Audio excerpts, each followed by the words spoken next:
আমি জিপিএ 5 পেয়েছি আলহামদুলিল্লাহ। আব্বু আম্মু, এরপর আমার বড় বোন, কারণ হচ্ছে আব্বু আম্মু না থাকলে তো আর এত দূর আসা সম্ভব হতো না। 2025 সালের এইচএসসি পরীক্ষার ফলাফল প্রকাশ। কেউ হাসছে উচ্ছ্বাসে, কেউ বা হতাশ ফলাফলে। দেশ জুড়ে আলোচনায় একটাই প্রশ্ন: কোন বোর্ডে সবচেয়ে ভালো ফল আর কে সবচেয়ে পিছিয়ে? আজ বৃহস্পতিবার সকাল 10টার দিকে একযোগে প্রকাশ করা হয়েছে 2025 সালের এইচএসসি ও সমমান পরীক্ষার ফলাফল। গড় পাশের হার দাঁড়িয়েছে 58.83%, আর জিপিএ 5 পেয়েছেন 69,097 জন শিক্ষার্থী। বাংলাদেশ আন্তঃশিক্ষা বোর্ড সমন্বয় কমিটির চেয়ারম্যান অধ্যাপক খন্দকার এহসানুল কবির সংবাদ সম্মেলনে এই ফলাফল ঘোষণা করেন।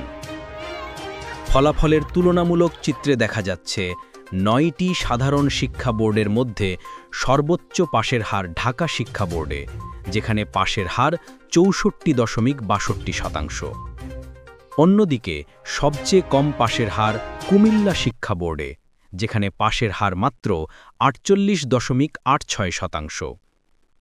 অন্যান্য বোর্ডের ফলাফল অনুযায়ী রাজশাহীতে 59.40, যশোরে 50.20, চট্টগ্রামে 52.57, বরিশালে 62.57, সিলেটে 51.86, দিনাজপুরে 57.49 এবং ময়মনসিংহে 51.54% পরীক্ষার্থী পাশ করেছেন।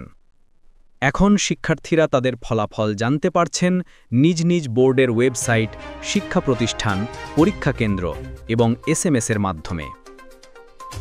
দেশের প্রতিটি শিক্ষার্থী, অভিভাবক এবং শিক্ষক এখন ফলাফল ঘিরে উত্তেজিত সময় পার করছেন।